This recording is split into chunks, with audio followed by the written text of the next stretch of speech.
আমরা খুব খুশি হয়েছি, হ্যাঁ খুশি হয়েছি। দীর্ঘ 2 বছর 8 মাস যে এটা হয়েছিল তার জন্য এই ফাঁসিটা হচ্ছে, আমরা খুব খুশি, সাজা পাচ্ছে, আমরা খুব খুশি। আমরা খুব আনন্দ পেয়েছি, খুব খুশি পেয়েছি। ওরা ফাঁসি হয়েছে, আমরা খুব ভালো লেগেছে।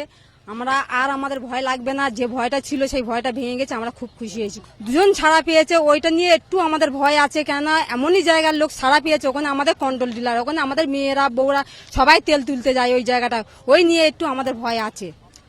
আজকে আমাদের খুবই খুশির, আমাদের খুব ভালো লাগছে যে রায়টা আমাদের সমস্ত গ্রাম মানুষ আমাদের চেয়েছিল, বা রাজ্যের মানুষ যেটা চেয়েছিল, যে মৃত্যুদণ্ড, সেটা হয়ে আমরা খুবই খুশি হয়েছি।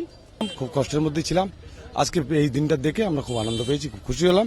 এখানকার সাধারণ মানুষ, অশিক্ষিত মানুষরা যে ধরনের আন্দোলন করেছে এটা নিয়ে, ভারতবর্ষের কেন, বাংলার কেন, ভারতবর্ষের অনেক জায়গাতেই এরকম ঘটনা ঘটছে, কিন্তু সেটা লাইটে আসে না, আলোয় আসে না।